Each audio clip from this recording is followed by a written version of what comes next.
I never thought my life would change on a quiet Sunday evening, but when I saw him standing by the pool, everything shifted. He wasn't supposed to mean anything to me.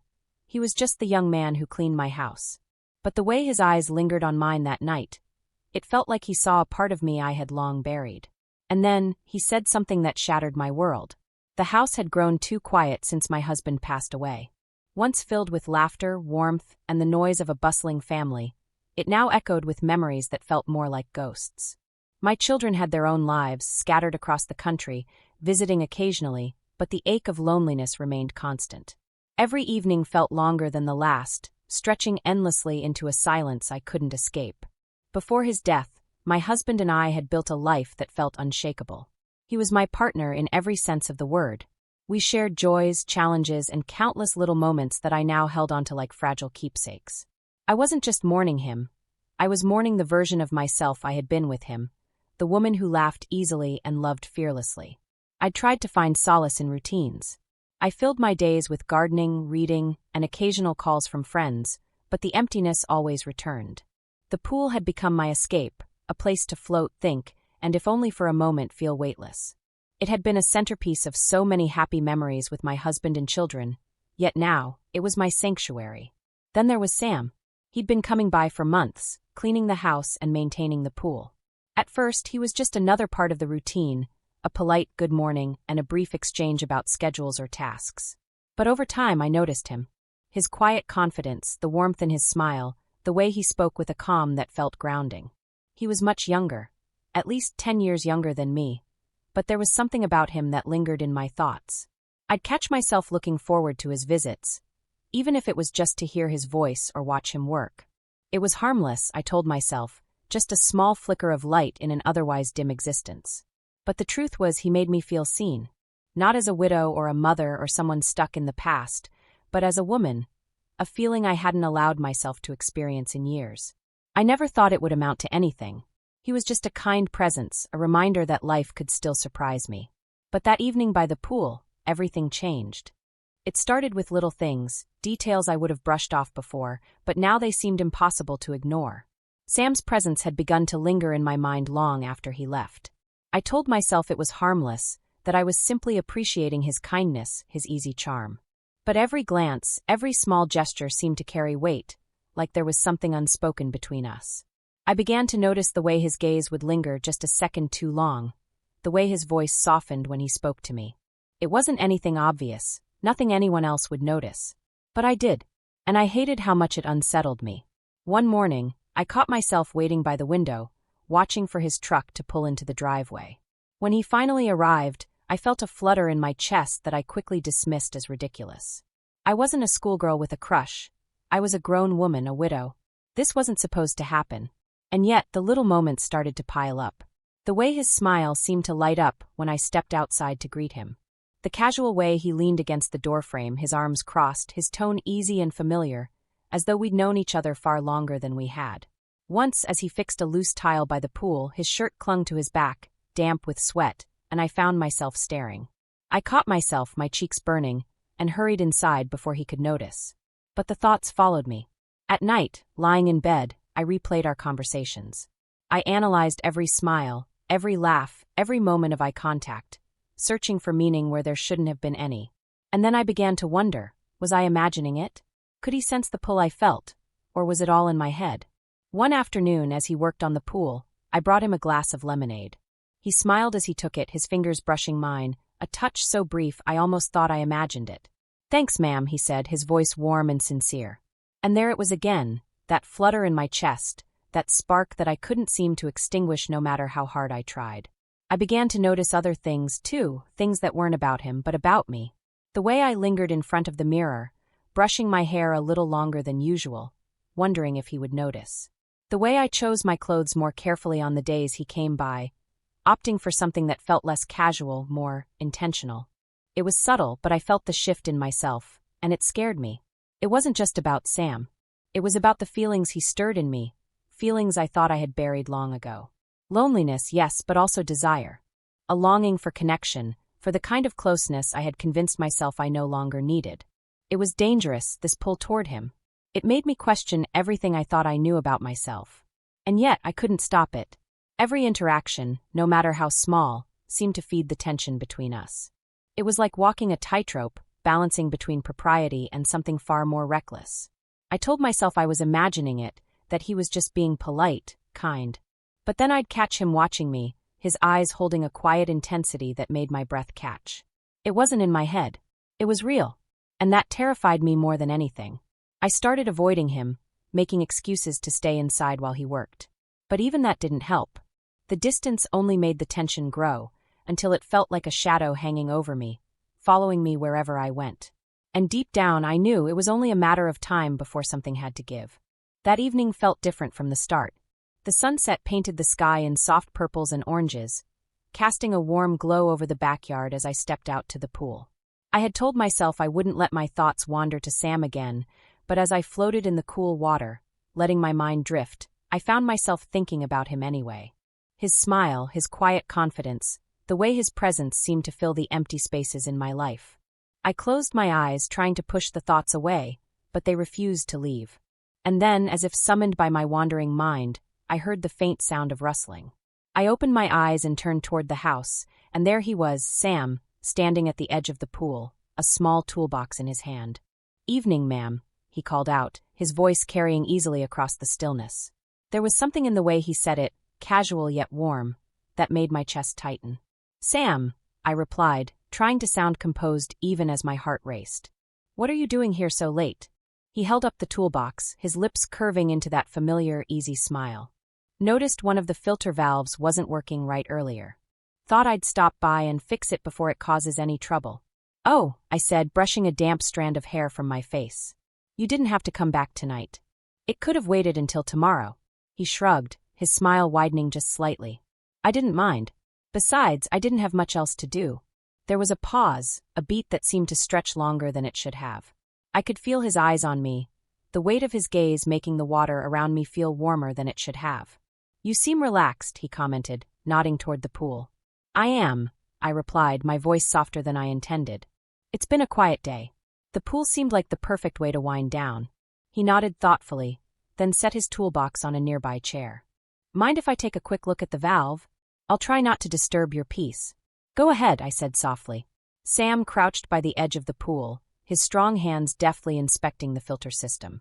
I watched him as he worked, my gaze lingering on the way his brow furrowed in concentration, the faint sheen of sweat on his skin despite the coolness of the evening air. There was a quiet grace in the way he moved, an ease that drew my attention no matter how much I tried to resist. After a few minutes, he straightened, brushing his hands against his jeans. "All set," he said, his voice breaking through the stillness. "Should be running smoother now." "Thank you," I said, the words coming out softer than I intended. Sam hesitated, his gaze lingering on me for a moment longer than felt usual. Then, with a small, almost mischievous smile, he added, "The water does look pretty inviting." I laughed lightly, hoping it would mask the sudden heat that rose to my cheeks. "It is," I said, my voice catching slightly. "Mind if I join you?" he asked, his tone casual, though his eyes held an intensity that sent a ripple of something unspoken through me. For a moment, I was at a loss for words. The idea was ridiculous, completely inappropriate, and yet, I found myself nodding, my voice barely above a whisper. "Sure. Why not?" Sam didn't hesitate. He pulled off his shirt in one fluid motion, revealing a toned torso that seemed sculpted from years of hard work. My breath hitched as I watched him, my pulse quickening despite myself. He kicked off his shoes and stepped into the pool, the water rippling gently around him as he waded in. "This is nice," he said, his voice low and calm as he moved closer. "It is," I murmured, suddenly acutely aware of how close he was. We floated in the stillness of the water for what felt like an eternity, yet no time at all. The silence between us was thick with unspoken tension, every glance, every subtle movement carrying a weight that neither of us acknowledged but both felt deeply. Then, in one quiet, unguarded moment, he reached out. His hand brushed a stray droplet of water from my cheek, his fingers lingering just long enough to send a shiver down my spine. The touch was innocent, yet it felt like the beginning of something neither of us had anticipated. "You're beautiful," he said, his voice low and barely above a whisper. The sincerity in his tone made the words feel monumental, and my breath caught, my heart racing in a way that both thrilled and terrified me. "Sam," I began, unsure of how to respond, unsure of everything. Tell me to stop, he said, his eyes locking onto mine. They were steady, searching, giving me an out I wasn't sure I wanted to take. But I didn't stop him. I couldn't. Instead, I leaned forward, my heart pounding as the gap between us disappeared. The gap between us disappeared, and when our lips met, it was as though time itself stopped. His kiss was warm and tentative at first, as if he was testing the boundaries of this fragile, unspoken moment. But then it deepened, and I felt myself give in completely. My mind, always a storm of questions and second-guessing, fell silent for the first time in years. All I could feel was him, his presence, his touch, the way he made me feel alive in a way I hadn't since before I lost everything. But as quickly as it started, the enormity of what I was doing hit me like a crashing wave. I pulled back, gasping for air, my heart hammering in my chest. "This isn't right," I whispered, my voice trembling with guilt and fear. "Sam, we can't do this." His eyes searched mine, steady and calm, but I could see the vulnerability behind them. "Why not?" he asked softly, his voice barely audible over the gentle lapping of the water. "You deserve to be happy. You deserve to feel something again." His words hit me harder than I wanted to admit, but they didn't erase the flood of guilt surging through me. I turned away, wiping the water from my face as if that could wash away the feelings threatening to consume me. "This isn't about deserving anything," I said, my voice firmer now, though it wavered slightly. This is too complicated." The silence between us was deafening, filled with the weight of everything left unsaid. He didn't press me, didn't try to argue or justify what had just happened. Instead, he simply nodded, his expression unreadable, and moved to the edge of the pool. He pulled himself out in one graceful motion, water streaming from his body, and reached for the towel he'd left on the chair. "I'm sorry," he said finally, his tone quiet but sincere. "I didn't mean to make things harder for you." I wanted to say something, to reassure him that it wasn't his fault, that I was just as much to blame. But the words wouldn't come. Instead, I watched him dry off and slip his shirt back on, each movement feeling like a silent goodbye. "I should go," he said, glancing back at me one last time. His eyes lingered, filled with something I couldn't quite name, regret, perhaps, or hope. "Good night, ma'am." And then he was gone, leaving me alone in the stillness of the water, my thoughts a chaotic swirl of guilt, longing, and confusion. The days that followed were unbearable. I couldn't stop replaying that moment in the pool, couldn't stop thinking about the way he'd looked at me, the way he'd made me feel. But I also couldn't shake the guilt that had settled deep in my chest, a constant reminder of everything I'd risked, everything I could lose. Sam, for his part, seemed to be giving me space. He didn't show up at the house for the rest of the week, and while part of me was relieved, another part ached for his presence. The quiet was suffocating, and I found myself glancing out the window, hoping, dreading, that I'd see his truck in the driveway. When he finally did return, it was as if nothing had happened. He greeted me with the same polite smile, the same warm "good morning, ma'am," and went about his work as usual. But there was a tension in the air, a heaviness that neither of us acknowledged. Our conversations were brief, stilted, as though we were both afraid of crossing a line we couldn't come back from. And then it happened. The moment I'd been dreading, the moment when everything came crashing down. It was late one evening, a week after that night in the pool. I was in the kitchen, cleaning up after dinner, when I heard the faint sound of a car pulling into the driveway. Frowning, I moved to the window and peered out, expecting to see one of my children, perhaps, or a neighbor stopping by unannounced. But it wasn't either of them. It was Sam. My heart skipped a beat as I watched him climb out of his truck, his expression unreadable in the dim glow of the porch light. He hesitated for a moment, his gaze fixed on the house, before finally making his way to the door. I met him there, opening it before he could knock. "Sam," I said, my voice betraying the mix of emotions swirling inside me. "What are you doing here?" "I needed to talk to you," he said simply, his tone calm but serious. I couldn't leave things the way they were. I stepped aside, letting him in, though every instinct screamed at me to send him away. "Sam, I don't think this is a good idea," I began, but he cut me off with a shake of his head. "Just hear me out," he said, his eyes pleading. "Please." I nodded, closing the door behind him. He stood in the entryway, his hands stuffed into his pockets, his posture tense. "I'm sorry," he said after a moment, his voice quiet but steady. "I'm sorry for what happened. I didn't mean to cross a line." I opened my mouth to respond, but he held up a hand, stopping me. "But I can't pretend it didn't happen," he continued. "I can't pretend that I don't feel something for you." The air seemed to leave the room all at once, and I felt my heart racing in my chest. "Sam, this isn't right," I said, my voice trembling. "We can't." "I know," he said, his tone soft but resolute. "I know it's complicated. I know it's not what either of us expected. But I also know that you're lonely. That you've been carrying this weight for so long, and you don't have to." His words cut deeper than I wanted to admit, and I felt tears prick at the corners of my eyes. "Sam, this isn't about you," I said, my voice barely above a whisper. "This is about me. About my family. My past. My husband." "I know," he said again. "And I'm not trying to replace anyone or take anything away from you. I just want you to know that you don't have to go through this alone." The sincerity in his voice was overwhelming, and I found myself unable to look at him. "Sam, I can't," I began, but the words caught in my throat. "You don't have to decide anything right now," he said, taking a step closer. "But just don't shut me out. Please." I couldn't respond. My mind was a storm of conflicting emotions, and I felt like I was standing at the edge of a cliff, staring down into the unknown. And then, in the stillness, he reached out and took my hand. His touch was warm, grounding, and for the first time in years, I felt something other than emptiness. The days following Sam's confession were a blur of emotions I couldn't fully process. I felt as if I were standing on a fragile bridge, swaying precariously over an abyss of consequences. Each moment I spent thinking about him, or worse, looking forward to seeing him, felt like a betrayal of the life I'd shared with my husband, a life I had vowed to honor even in his absence. But the truth I couldn't escape was that Sam had stirred something in me I thought had died long ago. I began to notice the changes in myself. I smiled more, even if just briefly, and my heart felt lighter, even if only for fleeting moments. But with every step toward allowing myself to feel again, the weight of guilt pressed harder on me. It wasn't just about what had happened between Sam and me, it was about the future I was toying with, a future that felt reckless, selfish, and impossible. Sam, for his part, didn't push me. He continued to come by the house as he always had, tending to the pool and fixing things around the property, his demeanor calm and professional. But there were moments when our eyes would meet, and the air between us would shift, thick with unspoken words and feelings we both pretended not to acknowledge. He gave me space, but his presence lingered in the background, a constant reminder of the line we had crossed. The real breaking point came one evening when my eldest daughter, Anna, came to visit. It was a surprise.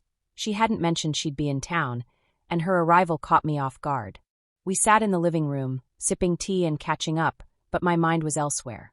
I was hyper-aware of the fact that Sam was outside, working on the pool, his presence just beyond the window where Anna couldn't see him. "You seem distracted, Mom," Anna said suddenly, her tone light but probing. "Is everything okay?" I forced a smile, waving off her concern. "Just tired," I said. "It's been a long week." She didn't seem convinced, but she let it go, and we continued our conversation.